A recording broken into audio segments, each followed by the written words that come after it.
Xin chào các bạn. Nếu chỉ nhìn qua bản đồ nước Mỹ, bạn sẽ dễ nhầm lẫn giữa hai vùng đất cùng tên gọi Washington.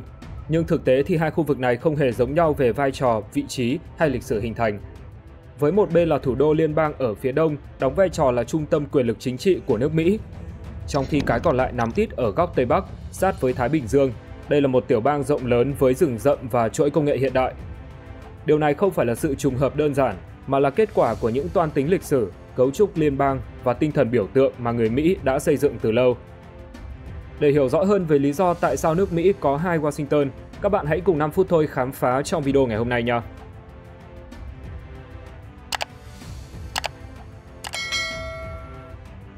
Nguồn gốc cái tên Washington. Trước tiên, chúng ta cần ngược dòng thời gian về thời kỳ lập quốc. Lúc ấy, cái tên Washington được coi là sự tri ân sâu sắc dành cho George Washington, vị tổng thống đầu tiên của quốc gia này. Ông không chỉ là một tướng lĩnh tài ba trong cuộc chiến giành độc lập chống lại đế quốc Anh, mà còn là người đặt nền móng cho nền Cộng hòa non trẻ sau khi chiến tranh kết thúc. Vào cuối thế kỷ 18, sau khi thông qua hiến pháp, Mỹ phải giải quyết một chuyện lớn, đó là đặt thủ đô ở đâu, vì họ cần một vị trí trung lập và không thuộc tiểu bang nào để cân bằng lợi ích giữa miền Bắc và miền Nam. Kết quả là Quốc hội đã thông qua đạo luật cư trú năm 1790, giao cho Tổng thống George Washington chọn địa điểm bên sông Potomac, vùng đất được lấy từ Maryland và Virginia.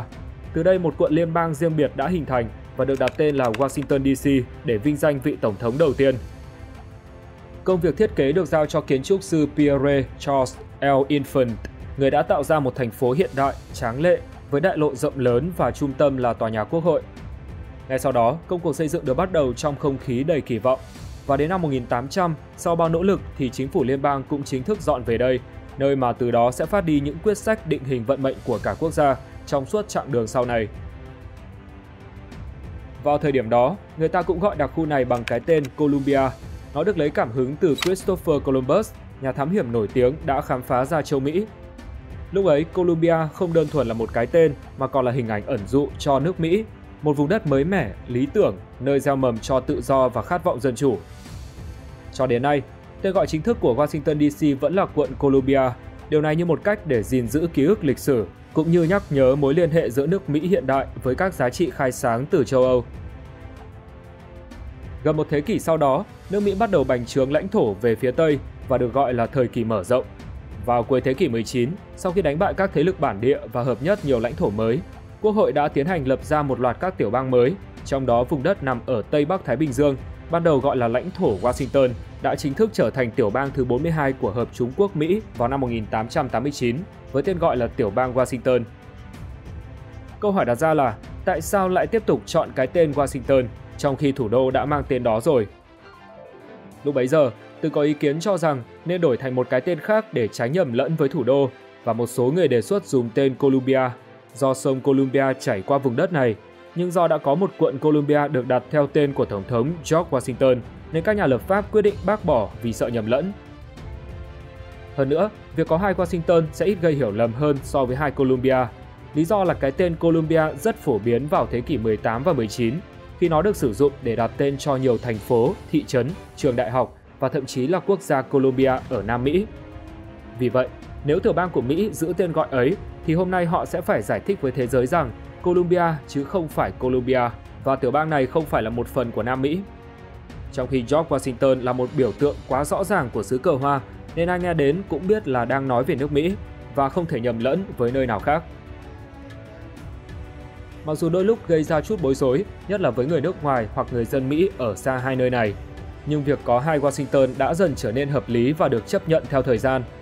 Trong cách sử dụng hàng ngày, người Mỹ phân biệt rất rõ ràng, đó là Washington thường chỉ thủ đô chính trị ở phía đông, còn nếu nói đến tiểu bang ở phía Tây Bắc thì họ sẽ gọi cụ thể là Washington State.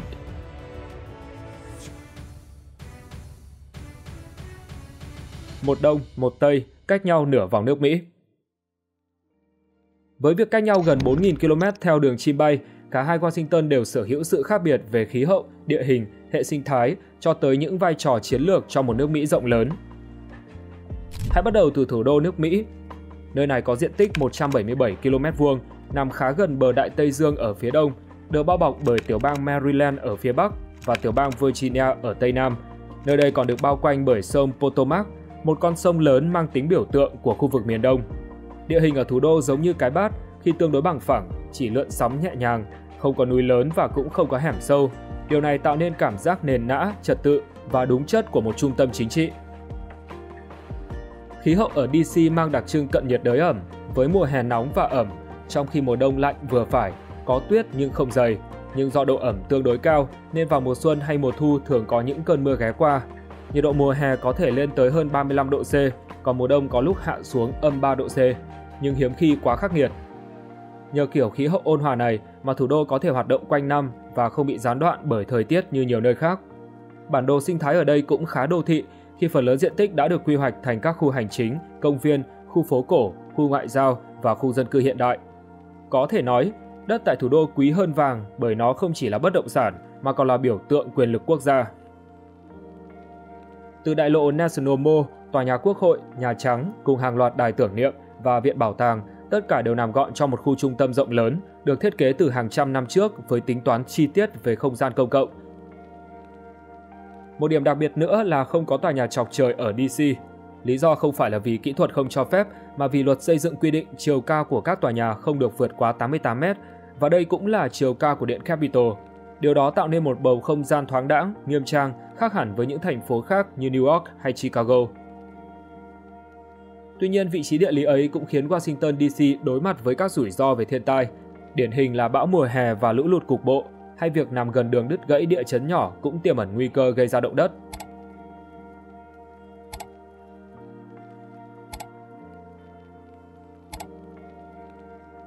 Bây giờ, hãy chuyển tầm nhìn về phía Tây nước Mỹ, ta sẽ bắt gặp một Washington rất khác.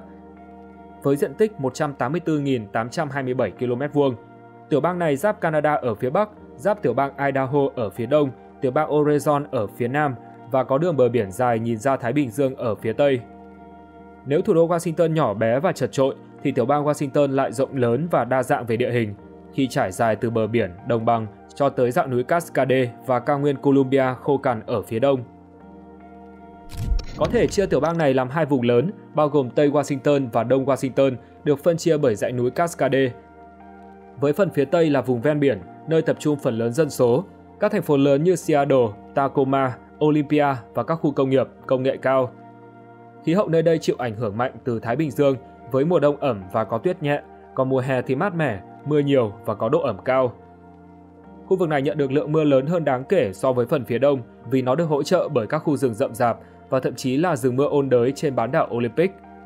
Nơi đây còn có các ngọn núi lửa lớn đang hoạt động như Baker, Glacier, Rainier, St. Helens và Adams. Tất cả tạo nên cảnh quan ngoạn mục, vừa thích hợp cho du lịch, vừa là nguồn tài nguyên lâm nghiệp quý giá. Còn phần phía đông dãy núi Cascade là một thế giới hoàn toàn khác, với khí hậu khô hơn, đất đai phù sa nhưng phụ thuộc vào hệ thống tưới tiêu. Đây là vùng chuyên canh nông nghiệp lớn của tiểu bang Washington, nổi bật với sản lượng táo, nho, lúa mì và gần đây là các cánh đồng năng lượng gió mọc lên ngày càng nhiều. Nhiệt độ mùa hè tại vùng đất này có thể lên tới trên 40 độ C, trong khi mùa đông thì lạnh, khô và có tuyết. Do bị chia cắt bởi địa hình nên tiểu bang đã hình thành hai vùng sinh thái và kinh tế rõ rệt. Một bên là đô thị ven biển phát triển công nghệ, dịch vụ và cảng biển. Bên kia là nông nghiệp, khai thác tài nguyên và phát triển năng lượng sạch. Câu chuyện địa lý ở đây gắn chặt với sự đa dạng, năng động và khả năng thích nghi với cả thiên nhiên lẫn thị trường.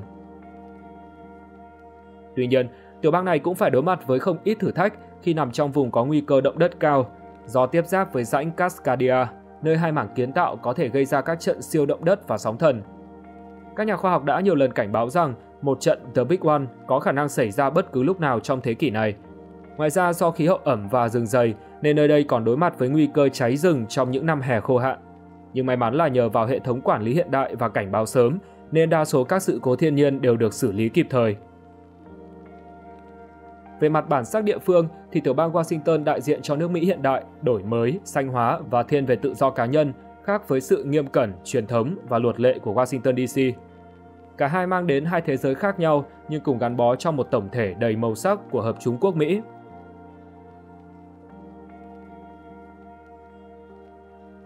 Cấu trúc hành chính và ảnh hưởng chính trị. Thủ đô của nước Mỹ là một đơn vị hành chính đặc biệt, được thành lập vào năm 1790 theo hiến pháp Mỹ, với mục tiêu trở thành một trung tâm quyền lực liên bang nằm ngoài sự kiểm soát của bất kỳ tiểu bang nào. Vì vậy, DC không có thống đốc, không có quốc hội tiểu bang và cũng không có đại diện biểu quyết chính thức trong Quốc hội Mỹ. Thay vào đó, đặc khu này chịu sự quản lý trực tiếp của Quốc hội Liên bang, mà cụ thể là Ủy ban Giám sát và Cải cách Chính phủ của Hạ viện Mỹ. Đây cũng là nơi diễn ra các cuộc vận động hành lang hàng ngày của hàng nghìn tổ chức đại diện, hiệp hội ngành nghề, tập đoàn truyền thông và các nhóm lợi ích. Mỗi đạo luật được thông qua đều phải trải qua quá trình thương lượng và mặc cả kéo dài, với sự tham gia của cả quan chức lẫn giới dân sự. Vì thế mà thủ đô được ví như cái chợ chính trị lớn nhất nước Mỹ. Về dân số, thì Washington DC là nơi cư trú của khoảng 702.000 người, với mật độ là 3.966 người trên 1 km vuông và 100% cư dân sống tại thành thị. Dù dân số không lớn, nhưng lượng người có mặt hàng ngày tại DC lại lên đến 1 triệu người, do rất nhiều người làm việc tại các cơ quan liên bang, viện nghiên cứu và tổ chức quốc tế, nhưng lại sinh sống ở khu vực lân cận thuộc Virginia hay Maryland. Điều này tạo nên một sức ép không nhỏ lên hạ tầng đô thị, giao thông và dịch vụ công của thành phố, trong khi ngân sách của chính quyền địa phương bị ràng buộc rất nhiều bởi Quốc hội. Một điểm mấu chốt trong cấu trúc hành chính của Washington DC là có hội đồng thành phố và có thị trưởng do dân bầu, nhưng quyền lực của chính quyền này bị giới hạn ở nhiều mặt. Chẳng hạn ngân sách của họ phải được Quốc hội thông qua và luật lệ do hội đồng ban hành có thể bị Quốc hội bác bỏ. Nghiêm trọng hơn cả là cư dân DC không có quyền bầu thượng nghị sĩ và chỉ có một đại biểu duy nhất tại Hạ viện. Thậm chí họ cũng không có quyền biểu quyết chính thức, điều ấy đã gây ra làn sóng phản đối trong nhiều thập kỷ, với khẩu hiệu nổi tiếng là không có thuế nếu không có đại diện. Khẩu hiệu này được in ngay trên biển số xe của thành phố như một cách thể hiện sự phản kháng mạnh mẽ. Trong những năm gần đây, nhiều người dân và một số nghị sĩ cấp tiến đã kêu gọi biến thủ đô thành tiểu bang thứ 51 của Mỹ để họ được hưởng nhiều quyền lợi hơn. Nhưng nỗ lực này vẫn bị ngăn chặn bởi các tranh cãi về hiến pháp, cân bằng đảng phái và lo ngại về việc thủ đô sẽ trở thành thành trì của Đảng Dân Chủ, bởi cư dân tại đây có xu hướng ủng hộ đảng này rất mạnh. Tóm lại, thủ đô Washington DC là một vùng xám trong hệ thống hành chính Mỹ, vì đây không phải là một tiểu bang nhưng cũng không phải là một thành phố thông thường. Dù dân số không quá đông, nhưng vai trò chính trị và biểu tượng quốc gia của nó lại vượt trội, từ đó tạo nên một môi trường rất riêng biệt trong cấu trúc liên bang của xứ cờ hoa. Trái ngược với thủ đô thì tiểu bang Washington có một danh phận chính thức khi họ có quyền hành chính riêng của mình.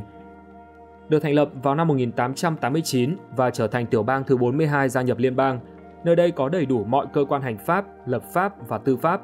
Cụ thể là bao gồm một thống đốc được bầu trực tiếp, một quốc hội bang bao gồm 2 viện là Thượng viện và Hạ viện và một hệ thống tòa án riêng. Họ cũng có trung tâm chính trị là thành phố Olympia, được biết đến là một trong những thành trì vững chắc của các giá trị tự do và tiến bộ. Về mặt đảng phái thì tiểu bang này từ lâu đã nghiêng hẳn về phía Đảng Dân Chủ, vì họ thường xuyên bầu các ứng viên tổng thống dân chủ với tỷ lệ cách biệt và gửi các đại biểu cấp tiến đến Quốc hội liên bang. Nhờ vậy mà tiểu bang này đã giúp củng cố liên minh bờ Tây, bao gồm California, Oregon và Washington, tạo ra một vành đai xanh cực kỳ quan trọng trong chiến lược tranh cử. Các cuộc bầu cử sơ bộ cũng thường thu hút sự chú ý vì đây là nơi kiểm chứng sức mạnh của các ứng viên cấp tiến. Trong đó, Bernie Sanders từng đạt tỷ lệ rất cao là 72,72% trong cuộc bầu cử sơ bộ của Đảng Dân Chủ vào năm 2016. Điều này cho thấy khuynh hướng chính trị của cử tri tiểu bang này thiên về cải cách xã hội, công bằng kinh tế và bảo vệ môi trường. Không chỉ vậy, họ còn rất tích cực trong việc đấu tranh với chính quyền liên bang khi thấy có sự xung đột lợi ích. Dưới thời chính quyền Donald Trump, tiểu bang này đã nhiều lần khởi kiện chính phủ liên bang, từ vấn đề cấm nhập cư, bảo vệ người chuyển giới trong quân đội cho đến các quy định về khí thải. Các đại diện chính trị của họ cũng thường là những nhân vật có sức ảnh hưởng trong Quốc hội. Ví dụ như Thượng nghị sĩ Patty Murray hiện là một trong những người có thâm niên cao nhất trong Thượng viện, đóng vai trò chủ chốt trong các ủy ban về ngân sách và y tế. Hay Jay Inslee, thống đốc thứ 23 của Washington, cũng là một tiếng nói nổi bật về biến đổi khí hậu và từng tranh cử tổng thống với thông điệp xuyên suốt về môi trường. Hơn nữa, đây còn là nơi tiên phong trong rất nhiều chính sách mang tính xã hội, từ việc hợp pháp hóa cần sa, nâng lương cơ bản lên 25 đô một giờ, bảo vệ quyền của người lao động, mở rộng bảo hiểm y tế, cho đến các chính sách khí hậu nghiêm ngặt. Họ đi đầu trong việc giảm phát thải khí nhà kính, khuyến khích năng lượng tái tạo và cấm sử dụng túi nhựa, đồng thời là nơi thí điểm thành công nhiều chính sách xanh mà sau đó đã được các tiểu bang khác học hỏi. Về mặt dân số, thì tiểu bang Washington là nơi sinh sống của khoảng 7.958.000 người, đứng thứ 13 trong số các tiểu bang đông dân nhất xứ cờ hoa, và mật độ chỉ là 43 người trên 1 km vuông. Dân số tập trung chủ yếu ở khu vực phía Tây, nhất là vùng đô thị Seattle, Tacoma, Bellevue, nơi có hạ tầng hiện đại, kinh tế phát triển và tập trung được nhiều tập đoàn lớn. Còn khu vực phía đông giáp cao nguyên Columbia thì thưa dân hơn, thiên về nông nghiệp và các ngành khai thác tài nguyên thiên nhiên. Không chỉ có dân số đông, nơi đây còn có tỷ lệ dân thành thị tương đối cao, với 83% dân cư sống ở các khu đô thị. Điều này đến từ quá trình đô thị hóa mạnh mẽ trong suốt 30 năm, mà chủ yếu là nhờ sự phát triển của ngành công nghệ cao. Tiểu bang này vừa là nơi đặt trụ sở của Amazon, Microsoft và Boeing, vừa là điểm đến hấp dẫn với lao động trí thức, người nhập cư có tay nghề và sinh viên quốc tế. Nhờ đó, cơ cấu dân số của họ tương đối trẻ, năng động và có trình độ học vấn cao. Về mặt hành chính, thì nơi đây được chia thành 39 quận, mỗi quận có chính quyền địa phương riêng, với quyền tự chủ nhất định trong việc quản lý ngân sách, trường học, dịch vụ xã hội và an ninh trật tự. Các thành phố lớn như Seattle, Spokane, Tacoma hay Vancouver cũng có hội đồng thành phố và thị trưởng riêng điều hành ở cấp địa phương.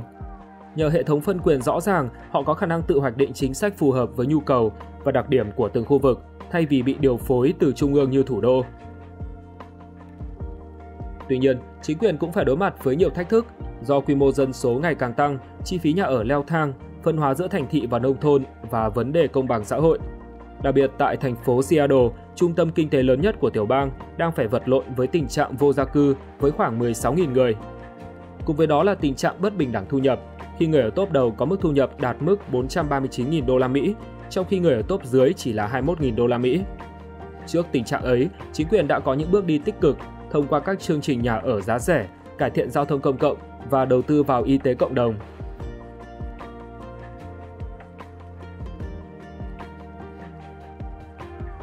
Tầm ảnh hưởng kinh tế. Dưới góc nhìn kinh tế, cả hai đều có tầm ảnh hưởng rất đặc biệt, nhưng theo những cách hoàn toàn khác nhau. Trước tiên hãy nói về Washington DC, cái nôi của quyền lực tài chính công ở Mỹ. Nơi này đóng vai trò trung tâm trong việc hoạch định, phân phối và giám sát dòng chảy tài chính toàn quốc. Đây là nơi đặt trụ sở của Bộ Tài chính Mỹ, Cục Dự trữ Liên bang, Văn phòng Quản lý và Ngân sách, cùng hàng trăm cơ quan khác có vai trò trong chi tiêu công, thuế khóa, quy định tài chính và chính sách kinh tế vĩ mô. Dù không có nhà máy sản xuất lớn, những cánh đồng ngô khổng lồ hay dãy nhà kho xuất khẩu hàng hóa, nhưng đổi lại, đây là nơi các chính sách kinh tế quốc gia được thiết kế và cũng là nơi ban hành những đạo luật ảnh hưởng đến toàn bộ nền kinh tế quốc gia, cũng như cả thế giới. Các hợp đồng quốc phòng, trợ cấp nông nghiệp, chi tiêu nghiên cứu, đầu tư cơ sở hạ tầng, tất cả đều bắt đầu từ những cuộc thảo luận trong các văn phòng ở Điện Capitol hay Nhà Trắng.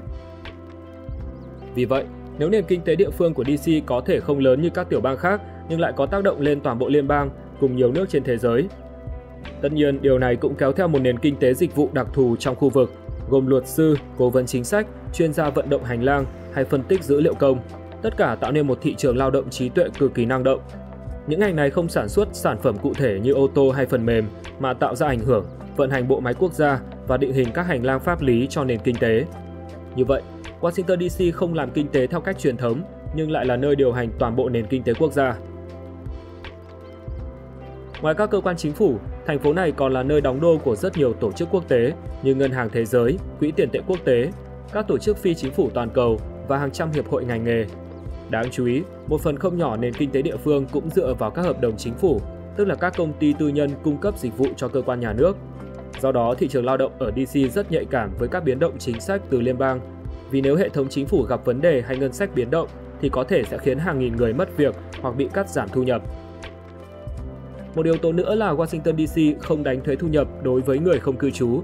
Điều này đã dẫn đến tình trạng dòng tiền chảy ra nhiều hơn chảy vào. Chẳng hạn có hàng trăm nghìn người sống ở hai tiểu bang Virginia và Maryland nhưng làm việc tại DC thì họ sẽ đóng thuế thu nhập ở tiểu bang mà họ cư trú, chứ không phải là ở thủ đô. Đó là lý do mà chính quyền nơi đây phải phụ thuộc nhiều hơn vào các nguồn thu khác như thuế bất động sản, dịch vụ và hỗ trợ từ chính phủ liên bang. Dù vậy, GDP thủ đô vẫn khá lớn khi đạt mức 184,9 tỷ đô và con số bình quân đầu người lên tới 263.390 đô la Mỹ, đứng thứ nhất toàn quốc. Không giống như thủ đô, tiểu bang Washington là một trung tâm kinh tế đúng nghĩa, một cỗ máy công nghiệp, công nghệ và xuất khẩu của nước Mỹ. Hãy bắt đầu với ngành công nghệ, nơi Seattle được coi là trái tim. Nơi đây tập hợp đại bản doanh của Amazon, Microsoft và hàng trăm công ty khởi nghiệp công nghệ khác. Những tập đoàn này không chỉ tạo ra hàng chục nghìn việc làm, mà còn giúp tiểu bang trở thành nơi xuất khẩu dịch vụ phần mềm, hạ tầng đám mây và thương mại điện tử lớn nhất nước Mỹ. Sự hiện diện của Microsoft còn tạo ra một hiệu ứng vệ tinh, thúc đẩy ngành lập trình, Big Data, AI và kỹ thuật số lan rộng ra toàn vùng Puget Sound. Kế đến là ngành hàng không vũ trụ mà điển hình là Boeing. Dù hiện nay Boeing đã chuyển trụ sở chính về Virginia, nhưng phần lớn dây chuyền sản xuất máy bay thương mại như Boeing 737, 767, 777 vẫn đặt tại các nhà máy ở Everett và Renton.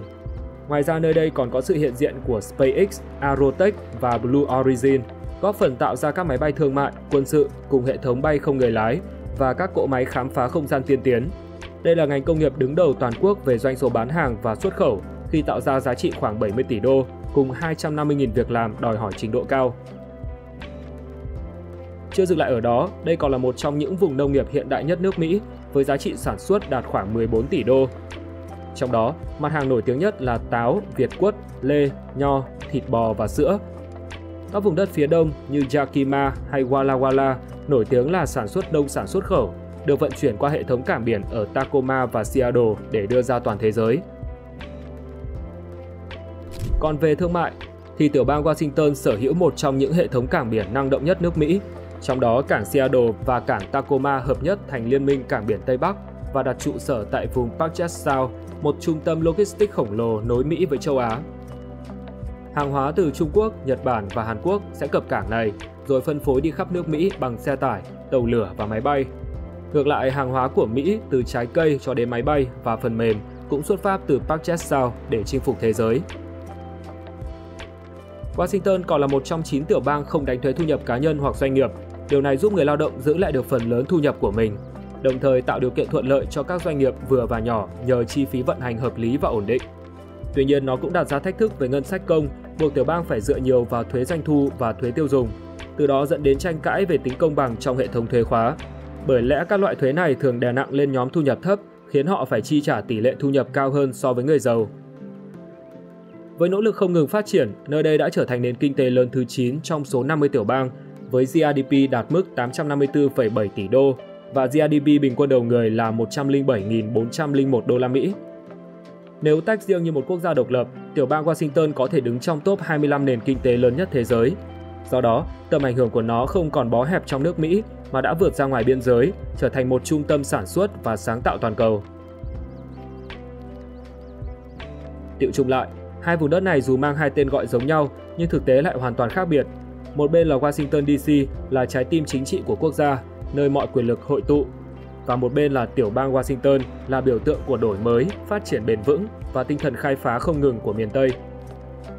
Từ quyết định mang tính thỏa hiệp lịch sử vào thế kỷ 18 đã tạo ra một thủ đô trung lập bên bờ Potomac cho đến sự hình thành của một bang xa xôi rồi vươn mình thành trung tâm công nghệ hàng đầu thế giới. Cả hai Washington đã dệt nên hai mạch nguồn khác nhau nhưng cùng chảy trong dòng chảy của nước Mỹ hiện đại. Một bên là cội rễ lập quốc, nơi gìn giữ thể chế và truyền thống, một bên là hình ảnh của tương lai, nơi khởi sinh những ý tưởng cấp tiến và thay đổi thế giới. Và chính trong sự song hành ấy, nước Mỹ đã thể hiện được bản sắc đa chiều, vừa quyền lực, vừa sáng tạo, vừa gìn giữ, vừa đổi mới. Còn bạn thấy ấn tượng với thủ đô Washington hay tiểu bang Washington hơn? Hãy để lại ý kiến xuống dưới phần bình luận nha. Xin chào và hẹn gặp lại các bạn trong những video tiếp theo.